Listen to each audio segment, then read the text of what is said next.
warm welcome to all of you and a heartfelt namaste. I, Anuradha Sharda, would like to thank all of you for liking my videos, writing in your comments and your suggestions. Today, I would like to take an opportunity to thank all of you for liking our community posts and also liking our post across various social media platforms. In many of these posts, you have all expressed your opinion, your wishes to find something in a systematic manner. So today, on nakshatras, I bring forward what happens if the seventh lord is in different nakshatras. This is definitely subject to other influences, but in general, it is seen that if the seventh lord is across various nakshatras, there are a few things that we can always experience in our life.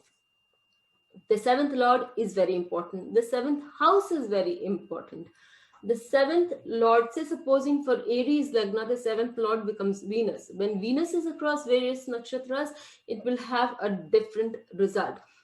If Venus is in Mrigasira, a person can be in a constant search for a more beautiful, a more vivacious kind of a partner. On the other hand, if it's Saturn, which is in Mrigashira and happens to be the seventh lord, a person can be in search of somebody who is more working, more compatible, more practical.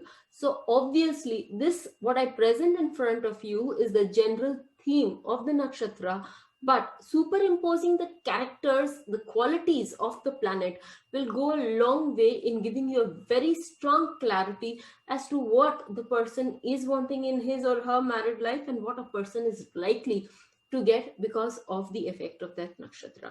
Without much ado, let us start with the different nakshatras and what happens if the seventh lord is in Ashwini. If the seventh lord is in Ashwini, a person is not very committed, a person is very free-spirited and may take a lot of time to settle down with just one partner in life.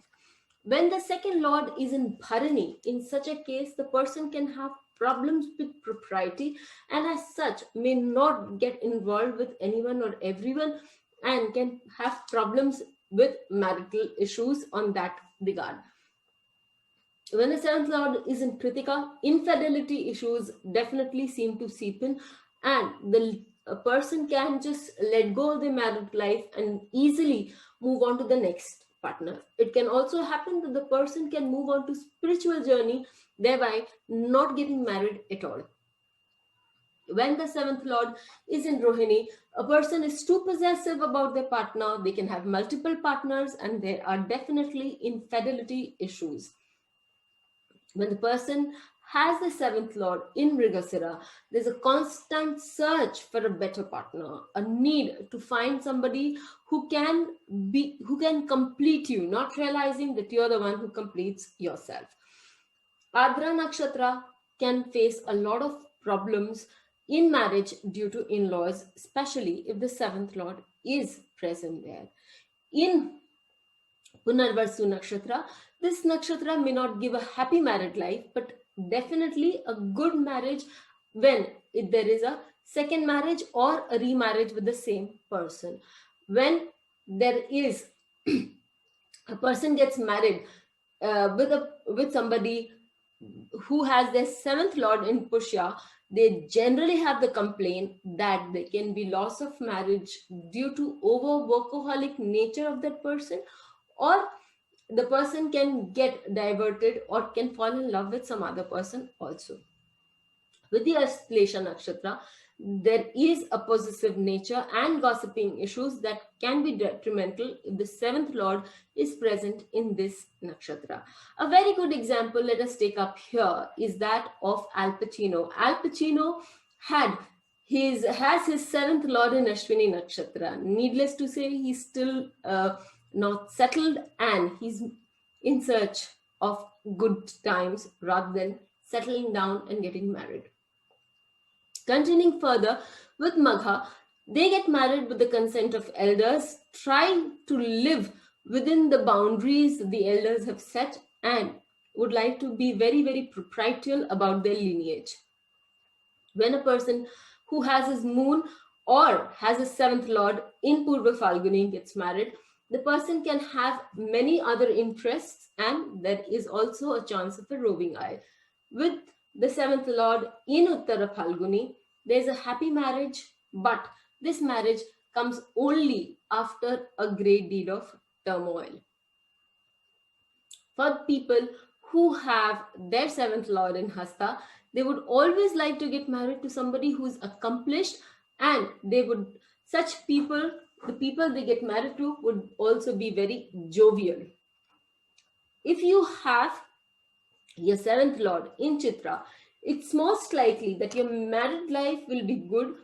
Not something to be very expressive about, but it would surely be good. But you can have problems with children in that life. For Swati Nakshatra, it's a given that one should not get into marriage until and unless they're professionally settled and satisfied. For people who have their seventh lord in Vishakha, they can have problems due to ambitious partners in the married life. For Anuradha Nakshatra, that's a nakshatra that gives you a happy married life, provided you learn how to treat your partner like a friend. When somebody has their seventh lord in Jyeshta Nakshatra, such a person can have too many relationships to be serious about their life partner. With MS Dhoni, his Uttara Falguni, his seventh lord is Jupiter, and Jupiter is in Uttara Falguni Nakshatra. We know that MS Dhoni had a girlfriend, a serious affair before his girlfriend passed away, and it took him some time to get married to his present wife, and this is a very happy and a low-keyed married life. If somebody has their seventh lord in Mula, it is most likely that there can be breaks, there can be struggles in the married life before they understand finally how to move out of it. With the seventh lord in Purvashara, there can be lots of fights and bickerings, and there can be certain issues that one needs to resolve before moving on for a happy married life. For Uttarashara Nakshatra and the seventh lord present there, it's very difficult for them to settle with somebody because they may never be able to find a match for their own self, or they may feel that there is nobody who is compatible with them.